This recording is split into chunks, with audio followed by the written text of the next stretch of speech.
There is a version of this story that starts with a boy on horseback, taming a stallion no one else could ride. It's a good story. It's also the wrong place to start, because the truth is less romantic and far more useful. Alexander did not build the machine that conquered the known world. He inherited it. By the time he crossed into Asia at 22, Macedon already possessed something no other Greek state had ever managed to build: a standing army. Not a militia summoned for a campaign season and dismissed when the harvest came in. A permanent, professional fighting force, loyal to the state and to the king personally, drilled year-round, paid rather than volunteered. This single structural difference is easy to skip past, but it's the entire foundation of what follows. Every other Greek army was seasonal. Macedon's was institutional. And institutions, unlike seasonal loyalty, compound. The man who built this was not Alexander. It was his father, Philip II, a king history remembers mostly as a stepping stone, which is precisely the kind of erasure that happens to architects when their buildings outlive them. Philip inherited a kingdom that was, by Greek standards, a backwater, dismissed by Athens as semi-barbaric, politically unstable, chronically threatened by its neighbors. In roughly 2 decades, he transformed it into the most formidable military power in the Mediterranean world. He restructured the army's weaponry, its command hierarchy, its logistics. He rebuilt the Macedonian nobility into a loyal officer class bound to him through land, marriage, and shared risk. He turned Macedon's weakness, its lack of established institutions, into a strange advantage. With no old aristocratic power centers to negotiate around, Philip could design a system from scratch, optimized entirely for war and cohesion. This is the part the myth conveniently forgets. Alexander did not walk onto an empty stage. He walked onto a stage that had already been built, wired, and rehearsed by someone else. Understanding this matters for reasons that go beyond historical fairness. It reframes the entire question this documentary is built to answer. The story of Alexander is usually told as a story about individual brilliance, as if empires are built the way a sculptor builds a statue, alone, from raw material. But power rarely works that way. Power is almost always inherited before it is expanded. The people we remember as builders are, more often than not, the second generation, the ones who take an existing structure and multiply its output, rather than the ones who poured the foundation. This doesn't diminish what Alexander did next. It explains it, because what separates a competent heir from a transformative one is not the size of the inheritance. It's what you do with the machine once it's yours, how fast you can operate it, how far you're willing to push it, and whether you understand the incentive structure holding it together well enough to bend it towards something even its original architect never imagined. Alexander inherited an army. What he built with it was something else entirely. To understand how Alexander moved as fast as he did, you have to understand what he was actually commanding, because the Macedonian army was not simply larger or braver than its rivals. It was engineered differently, down to the incentive level. Start with the sarissa, an 18-foot pike, nearly twice the length of a standard Greek spear, wielded by infantry marching in tight, layered formation. On its own, it sounds like a weapons upgrade. In practice, it was something closer to a management system. A sarissa phalanx could not function through individual heroics. No single soldier, however skilled, could compensate for a formation that broke. Survival depended entirely on cohesion, which meant Philip and later Alexander needed something Greek city-states had never fully required of their citizen soldiers: relentless, standardized drilling, turning individual men into interchangeable components of a single system. This is the part worth sitting with. Most armies of the era were built around the assumption that skill and courage would carry the day. The Macedonian army was built around the assumption that structure would. It didn't need its best soldier to be a hero. It needed all of its soldiers to be predictable. Layered on top of this was something even more decisive: combined arms. The phalanx was never meant to win battles by itself. Its job was to pin an enemy line in place, an anvil of sheer, immovable pressure, while the companion cavalry, Macedon's elite heavy horse, swept around the flank and delivered the actual killing blow. Infantry fixes, cavalry finishes. It sounds simple stated this way, but almost no one else in the ancient Mediterranean had synchronized infantry and cavalry into a single coordinated instrument. Most armies picked a strength and leaned on it. Macedon built a system where each part existed to create the opening the other part would exploit. But the deepest innovation wasn't tactical at all. It was financial and social. Philip paid his soldiers. He gave land to his officers. He built a professional military class with a direct economic stake in the kingdom's continued expansion. Men who didn't fight for Macedon out of abstract loyalty, but because Macedon's growth was now their growth too. This is the quiet genius that gets lost under the more cinematic details of pikes and cavalry charges. Philip had converted military service into an economic engine, where conquest wasn't just glory, it was payroll. This is what Alexander actually inherited.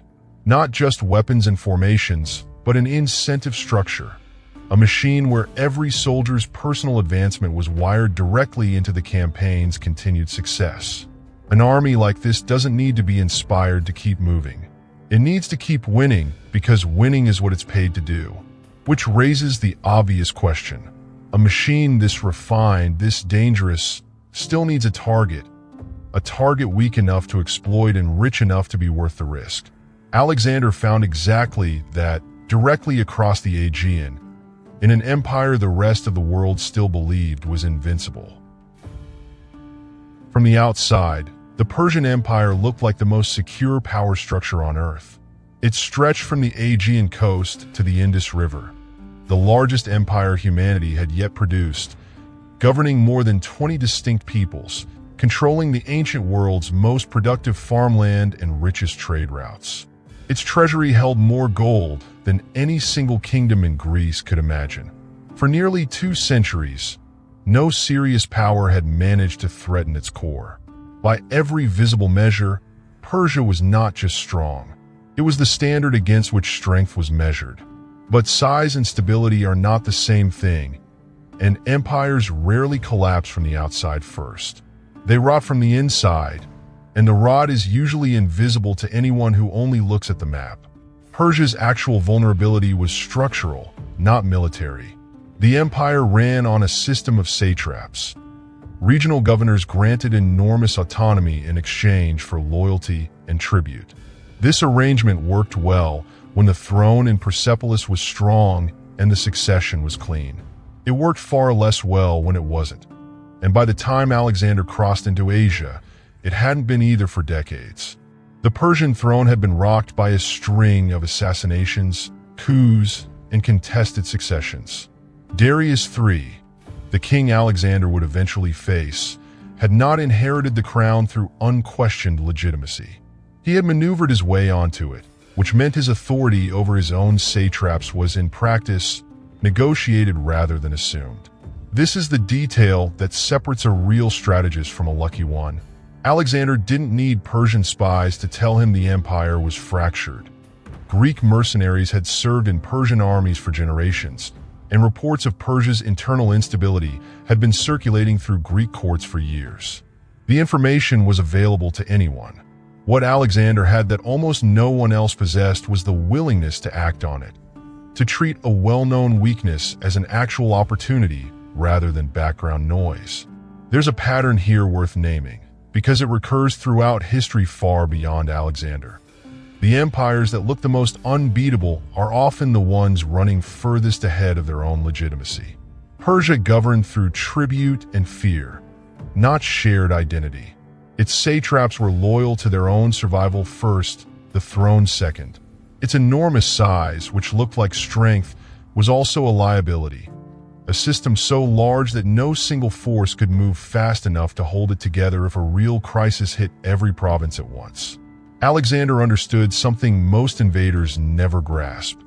You don't defeat a giant by matching its size. You defeat it by finding the one place its foundation was never actually secured, and moving faster than it can discover the crack before you're already standing on it. He was about to find that crack, And when he did, he wouldn't hesitate. Every architecture of power has a founding moment, a first move so decisive that everything afterward becomes, in some sense, its consequence. For Alexander, that moment came in the spring of 334 BC, on the banks of a small river in northwestern Anatolia called the Granicus. On paper, it made no sense to risk everything this early. Alexander had crossed into Asia with roughly 40,000 men and a treasury that, by some ancient accounts, could sustain his campaign for barely a month. He was invading an empire with access to nearly unlimited manpower and reserves. The rational move, the cautious move, would have been to consolidate, gather intelligence, wait for the Persian king himself to mobilize a response worth meeting. Instead, when a Persian force of satraps and mercenaries positioned itself across the Granicus River to block his advance, Alexander did something that looked reckless and was actually calculated with precision. He attacked immediately, personally leading the cavalry charge across the river himself. This is worth pausing on, because the decision reveals something about how Alexander understood power that his caution-minded generals didn't. A hesitant first battle would have signaled uncertainty, to his own men, to the Greek cities watching from across the Aegean, and most importantly, to every Persian satrap deciding in real time whether resistance was worth the risk. Alexander wasn't just fighting a battle at Granicus. He was manufacturing a signal, and the signal needed to be unambiguous. This invasion was not a raid. It was not a probe. It was permanent, and it was not going to slow down to ask permission from the odds. The victory itself mattered less than what it broadcast. Word of a young Macedonian king leading cavalry charges personally, defeating a Persian force in the empire's own territory, spread through Anatolia faster than any army could march. And this is where the deeper logic of the campaign starts to reveal itself. City after city along the Ionian coast began surrendering without a fight. Not because they'd been defeated, but because they had done the political math and concluded that resistance against this particular invader was a losing bet. Alexander wasn't conquering these cities. He was making conquest look inevitable, and inevitability is one of the cheapest weapons available to a rising power, because the enemy defeats itself before a single sword is drawn. This is the pattern underneath the pattern. Granicus wasn't really about Persia's western frontier.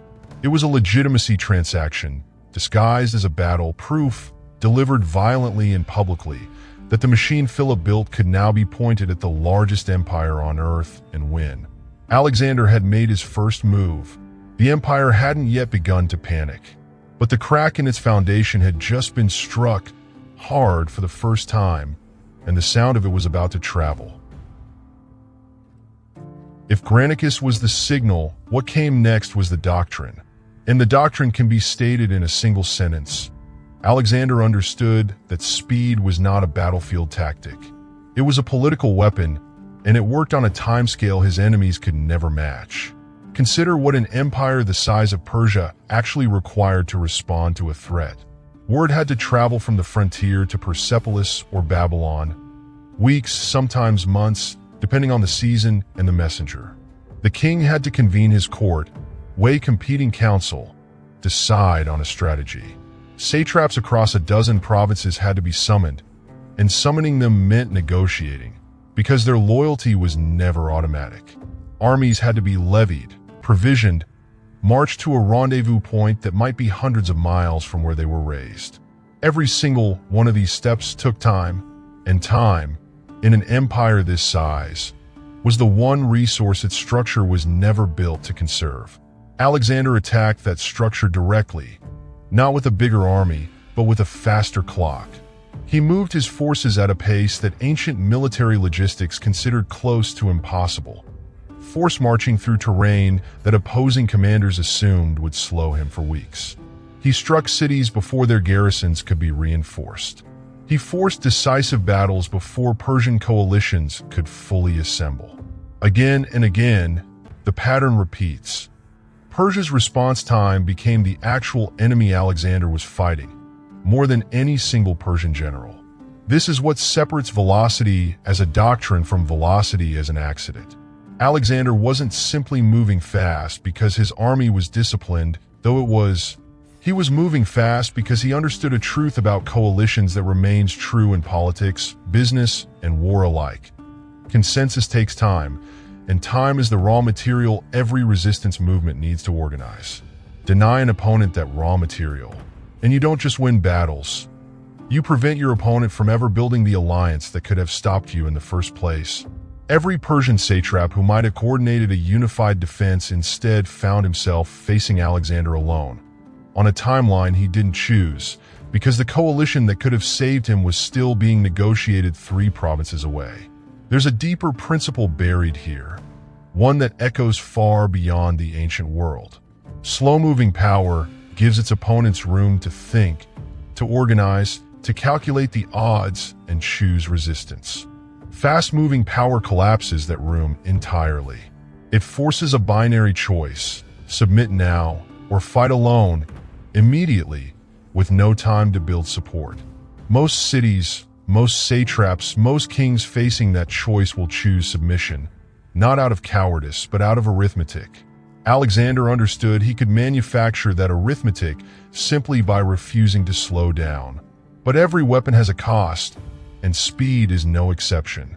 The same velocity that prevented his enemies from organizing resistance was quietly beginning to outrun something else: the administrative machinery Alexander would eventually need to actually govern everything he was conquering. That bill hadn't come due yet. It was, however, already accumulating. By 331 BC, Alexander had done what no one, including his own generals, had fully believed possible. Issus was won. Egypt had welcomed him as a liberator rather than resisted him as an invader. And at Gaugamela, in the heart of Mesopotamia, Darius III's grand coalition army, gathered from every corner of the empire, the largest force Persia could still assemble, broke and scattered. The war, in any conventional military sense, was over. Persia's king was fleeing eastward toward his own death at the hands of his own governor. The throne was empty. And this is precisely the moment where Alexander's real education and power begins, because winning the war and holding the empire were 2 entirely different problems, and the second one couldn't be solved with a phalanx. Here is the decision most conquerors in his position would have made: declare victory, loot the treasury, install a garrison government, rule as an occupying foreign king backed by military force. It's the obvious playbook. It's also, historically, the playbook that produces empires which collapse the moment the occupying army leaves or falters. Alexander looked at that model and rejected it because he understood something his own Macedonian officers resisted for years afterward. Military conquest only grants temporary control. It does not grant legitimacy. And an empire held together by fear of an army camped nearby is an empire that is one bad season away from open revolt. So Alexander did something that shocked his own inner circle far more than any battle had. He began dressing in Persian royal garments.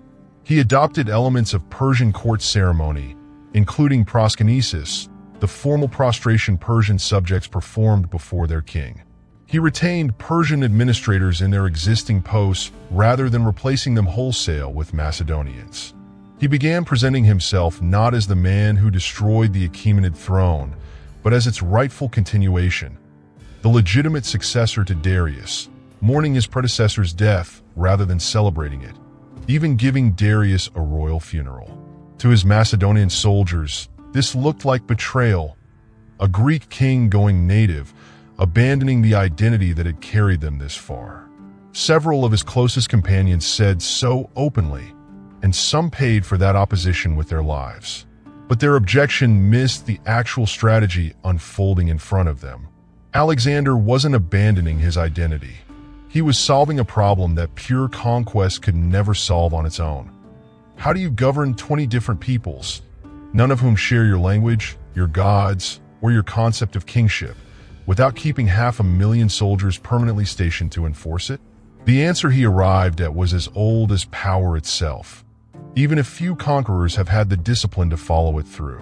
You don't rule a system you've broken. You become its continuation. You take the existing architecture of legitimacy, the titles, the ceremonies, the administrators, the symbols the population already recognizes as authority, and you install yourself inside it, rather than replacing it with something foreign and therefore inherently unstable. This is the pivot point of the entire story. Up to now, Alexander had been a brilliant general. From this moment forward, he was attempting something far more difficult, becoming, in the eyes of the people he'd conquered, not a conqueror at all. There's a common assumption about power that Alexander's next moves quietly dismantle. The idea that legitimacy is something a ruler either has or doesn't, a fixed quantity, granted by birthright or divine sanction, outside anyone's direct control. Alexander's behavior in the years after Gaugamela tells a different story. Legitimacy, in his hands, wasn't a status. It was a construction project built deliberately, piece by piece, using every tool a strategist has available. Start with marriage, not as romance, but as infrastructure. Alexander married Roxana, a noblewoman from Bactria, in a region that had resisted him more fiercely and for longer than almost anywhere else in the empire. This wasn't sentiment. It was a calculated alliance, binding the local aristocracy to his throne through kinship rather than occupation. Later, at Susa, he staged something almost unprecedented in scale, a mass wedding, where he personally married Persian princesses and arranged for roughly 90 of his top officers to marry Persian noblewomen simultaneously. Read as a single gesture, it looks strange, even excessive. Read as a system, it's precise. Alexander was physically fusing the Macedonian ruling class into the Persian aristocracy, generation by generation, making the two elites biologically and politically inseparable. You cannot easily revolt against a family you're now married into. Then there was the deliberate cultivation of ambiguity around his own status. In Egypt, priests at the Siwa oasis had proclaimed him the son of the god Ammonius, a claim Alexander never confirmed outright and never firmly denied, allowing it to circulate as a possibility rather than a proclamation. This wasn't mysticism for its own sake. Ambiguity, held carefully, is a legitimacy tool. It let Egyptian subjects interpret him through their own religious framework, let Persian subjects interpret him through theirs, and let Macedonians interpret the whole thing as calculated theater if they preferred. He wasn't lying to any of these audiences. He was giving each of them permission to believe what their own system of authority required them to believe. He institutionalized this same logic administratively. Persian satraps who submitted were frequently kept in their posts rather than purged, a decision that cost him some Macedonian loyalty but preserved something more valuable: continuity of governance.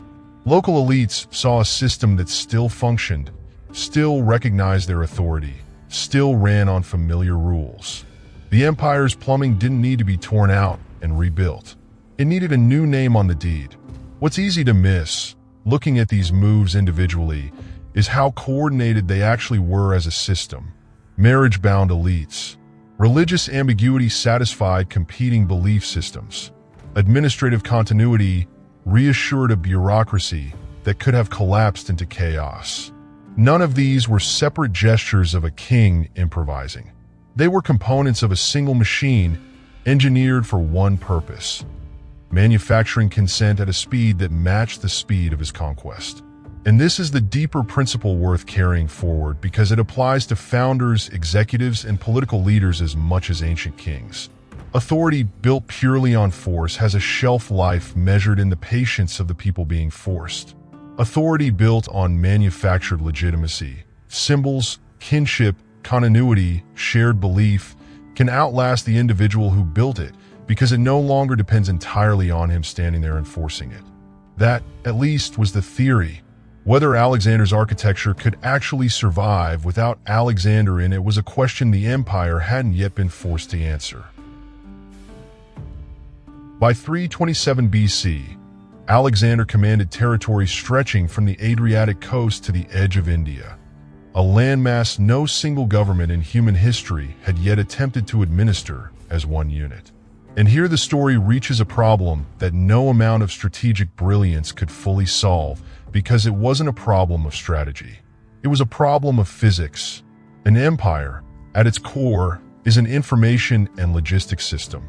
Decisions made at the center have to reach the periphery. Tax revenue and resources have to flow from the periphery back to the center. Threats have to be reported, understood, and responded to before they metastasize. Every functioning empire in history has had to solve this problem, and every solution runs into the same hard limit. The speed of communication and the speed of governance can only stretch so far before the system starts failing under its own geography. Alexander had spent a decade optimizing for exactly one variable: the speed of conquest. He had not spent that same decade building the administrative machinery to govern what conquest produced. This wasn't laziness or oversight. It was a structural consequence of the doctrine that had made him unstoppable in the first place. An army built for velocity, led by a king who kept moving before any region could fully stabilize behind him, was, by design, poorly suited to the slow, patient work of building durable institutions. You cannot simultaneously be the fastest conqueror in history and build bureaucracies at the pace bureaucracies actually require. The strain showed up everywhere. Satraps appointed to govern newly conquered provinces sometimes ruled more like independent warlords than administrators reporting to a distant king, because in practice, they often were. Alexander was rarely present, and communication with the center could take months. Some satraps abused their authority so badly that Alexander, on his return march from India, had to personally execute or remove a number of them, discovering corruption and rebellion that had metastasized in territories he'd assumed were secure. The treasury, meanwhile, had been distributed and redistributed at a pace that even Alexander's own administrators struggled to track, fueling the campaign but leaving behind fiscal chaos in its wake. There's an uncomfortable truth sitting underneath all of this, one that applies well beyond Alexander. The skills required to seize power and the skills required to hold it are not the same skills, and they often actively conflict with each other. Speed wins wars. Speed does not build courts, tax systems, succession law, or the slow accumulation of institutional trust that lets a government function when its founder is somewhere else, or gone entirely. Alexander had built, arguably, the most effective conquest machine the ancient world had ever seen. He had not built its governmental equivalent because there had never been enough time in a campaign engineered around the denial of time to everyone, including himself. The empire was now larger than any structure yet invented to hold it. It was still standing only because one man was still moving fast enough to personally patch every crack before it widened. That was never going to be a permanent solution. It was at best a very impressive delay. Every system built on speed eventually meets the one thing speed cannot outrun: exhaustion. For Alexander, that reckoning arrived in 326 BC on the banks of the Hyphasis River in what is now Punjab, the eastern edge of his campaign, and the place where his own army, for the first time in over a decade, said no. It's worth understanding what actually happened there, because it's usually flattened into a single sentence: his men refused to go further, when the real story is more instructive. Alexander's soldiers had been marching and fighting for roughly 8 years, thousands of miles from home, through terrain and monsoon conditions unlike anything they'd trained for. Many hadn't seen their families in a decade, and now their king was proposing to push even deeper into unknown territory, against reports of kingdoms with war elephants in numbers that dwarfed anything they'd previously faced. Alexander pleaded, argued, reportedly sulked in his tent for days hoping his men would relent. They didn't. For the first time in the entire campaign, the machine refused to move at its architect's chosen speed. This wasn't just fatigue. It was the surfacing of a tension that had been building since Persepolis, and it's worth naming directly: Alexander's own Macedonian corps, the men and officers who had given him the machine his father built, increasingly resented the direction he'd taken it. His adoption of Persian dress, Persian court ceremony, his elevation of Persian nobles into positions of real authority, his marriages to Persian and Bactrian women. All of it, framed by Alexander as the manufacturing of legitimacy, was experienced by many of his own veterans as a betrayal of the very identity that had made the conquest possible in the first place. The strategy that was supposed to bind the empire together was, simultaneously, straining the one relationship the empire had always depended on most: the loyalty between Alexander and the soldiers who'd built his power with him. This is a pattern worth isolating, because it recurs in almost every fast-built system of power, not just ancient ones. The same moves that expand legitimacy with a new constituency often erode legitimacy with the original one. Alexander needed Persian elites to see him as their rightful king. He needed Macedonian veterans to see him as their king too. These were not, in the end, fully compatible projects, and by the hyphasis, the cost of trying to run both simultaneously had come due. Other cracks were surfacing in parallel.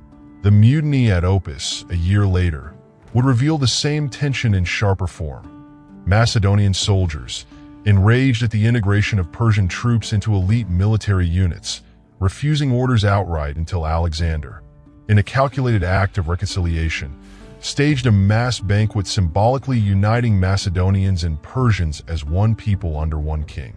It worked in the short term, but it worked the way a patch works. Visible proof that the seams in this architecture required constant, personal maintenance to hold. None of this yet looked like collapse. Alexander was still alive, still commanding, still capable of talking a mutiny back into order through sheer personal authority. But that precisely was the vulnerability quietly revealing itself. The empire wasn't holding together because its institutions were strong. It was holding together because Alexander himself kept showing up to hold it together, personally, one crisis at a time. That kind of system has exactly one point of failure. And in the summer of 323 BC, in Babylon, it arrived. In June of 323 BC, Alexander fell ill in Babylon. Within roughly 2 weeks, he was dead at 32 years old, in the city he may have intended to make his imperial capital. The cause remains debated even now. Illness, exhaustion, poison, some combination the ancient sources can't fully settle. But the more important question isn't what killed Alexander. It's what his death immediately revealed about everything he'd built. According to several ancient accounts, as Alexander lay dying, his generals gathered and asked him who should inherit the empire. His reported answer was a single word: strongest. Whether or not that exact exchange happened is recorded. The fact that ancient historians believed it, repeated it, and considered it plausible tells you something essential about the architecture Alexander had constructed. Here was a man who had spent 13 years manufacturing legitimacy with extraordinary sophistication. Marriages, religious ambiguity, administrative continuity, symbolic gestures binding two civilizations together. And at the moment of his death, the empire had no answer to the single most basic question any lasting power structure must be able to answer: what happens next? This wasn't an oversight. It was the logical endpoint of everything the empire had been built on. Alexander's legitimacy machine was extraordinarily effective at manufacturing consent for one specific individual. For him, personally, standing in front of Persian nobles and Macedonian veterans alike, embodying the fusion of two worlds through his own presence. What it had never done, because there had never been time to do it, was transfer that legitimacy to an institution, a process, or a designated successor capable of holding it without him. There was no established Macedonian tradition of orderly succession strong enough to survive a contest this large. There was no Persian bureaucratic class empowered to govern independently of the throne. There was, in the most literal sense, no system. There was only Alexander, and everyone around him operating on the unspoken assumption that Alexander would always be there to personally patch whatever cracked. His wife Roxana was pregnant with his only legitimate heir, a child who wouldn't be born for months and who would grow up entirely irrelevant to the power struggle already erupting around his father's deathbed. His half-brother Aridaeus was, by most accounts, cognitively unfit to rule. The generals who had marched with Alexander for over a decade, Men like Perdiccas, Ptolemy, Seleucus, Antigonus did not see a legitimate heir in the room worth deferring to. They saw an empty throne, an army loyal to individuals rather than institutions, and a vacuum precisely the size of the man who had just died. This is the deepest lesson sitting inside Alexander's death, and it's one that echoes far beyond ancient Macedon. A system of power built entirely around one person's personal authority is not actually a system. It's a suspension, an impressive, temporary defiance of the structural forces that would otherwise pull the whole thing apart, held in place only as long as that one person keeps exerting force. Remove the person, and you don't just lose a leader. You lose the only mechanism the entire structure ever had for resolving disputes, legitimizing authority, and holding disparate peoples together. Alexander hadn't built an empire with a missing piece. He'd built an empire where he was the piece. Irreplaceable not because no one else was capable, but because the architecture had never been designed to function without him standing at its center. The moment he stopped breathing, that design flaw stopped being theoretical. What followed Alexander's death is usually remembered as chaos. A scramble of ambitious generals tearing the empire apart in a decades-long series of conflicts historians call the Wars of the Diadochi, the Successors. But calling it chaos is, in a way, a failure to see the pattern clearly. This wasn't randomness. It was the predictable output of a system finally being tested against the one scenario it was never built to survive. Within days of Alexander's death, his generals convened in Babylon to divide his territories among themselves as regional governors, nominally in service of Alexander's unborn son and his cognitively unfit half-brother, both installed as co-kings in name only. Almost no one involved believed this arrangement would hold, and almost no one was wrong. Within a few years, the fiction of a unified empire ruled by Alexander's bloodline had collapsed entirely. Perdiccas, appointed regent, was assassinated by his own officers. Alexander's mother, wife, and eventual son were all killed within the following decade, systematically removed by rival claimants who understood that a legitimate heir, however powerless, was still a threat to their own ambitions. By 301 BC, less than a quarter century after Alexander's death, the empire he'd built had fractured permanently into competing kingdoms.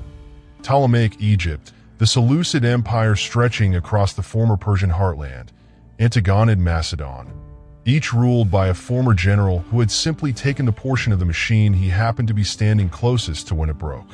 Here is the pattern worth naming directly, because it's the entire argument this documentary has been building toward. The empire didn't collapse because Alexander's successors were incompetent. Several of them, particularly Ptolemy and Seleucus, went on to found remarkably durable, sophisticated kingdoms of their own.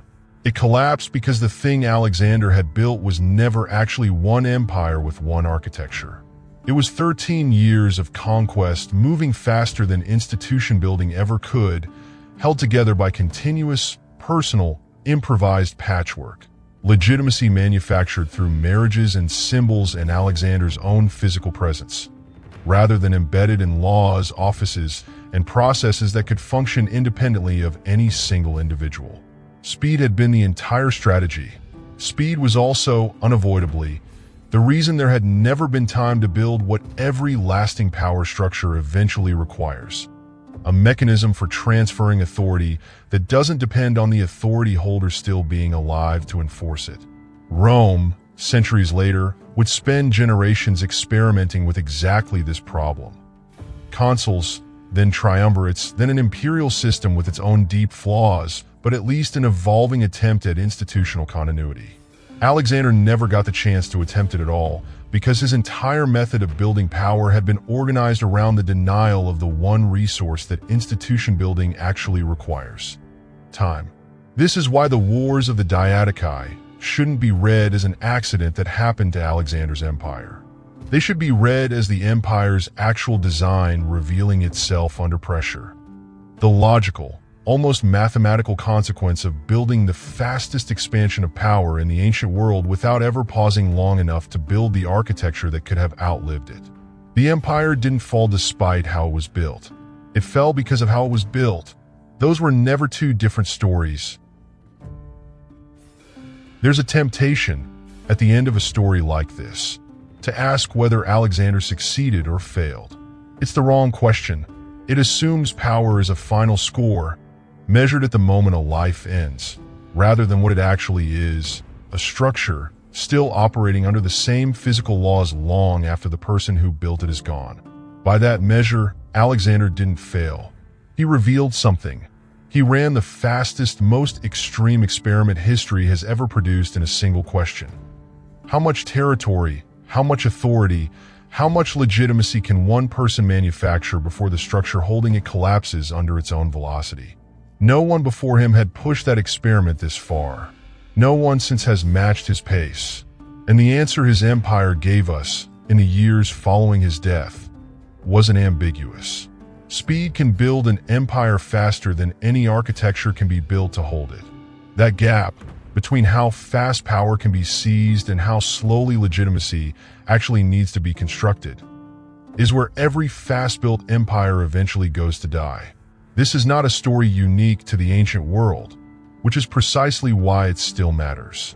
It's the same gap that swallows companies that scale faster than their culture or governance can absorb. It's the same gap that swallows political movements built entirely around one charismatic figure, with no mechanism for choosing what comes after them. It's the same gap that swallows fortunes, dynasties, and institutions of every kind, whenever the people building them mistake momentum for permanence. Alexander's empire is simply the clearest, most complete version of this pattern that history has ever recorded, because nothing before or since has compressed both the rise and the collapse into a single, comprehensible human lifetime. The uncomfortable truth underneath all of it is this: the qualities that let you seize power quickly are rarely the same qualities that let you hold it. Velocity, boldness, the willingness to act before consensus forms, these are conquest skills. Patience, institution building, the slow and often unglamorous work of designing a system that can survive your own absence. These are architecture skills. Alexander was, arguably, the most gifted practitioner of the first set of skills the ancient world ever produced. He never had the time, and perhaps never had the temperament, to fully develop the second. What he left behind wasn't a failed empire. It was a warning, written across the map of 3 continents, for anyone who would come to build power after him. You can borrow an army, borrow a moment of vulnerability in your enemy, borrow the momentum of speed itself, but legitimacy, real legitimacy, the kind that outlives the person who built it, cannot be borrowed. It has to be built, deliberately, slowly, on a timeline no conqueror has ever been willing to accept. Alexander understood how to take an empire faster than anyone in history. He never lived long enough to learn how to make one last.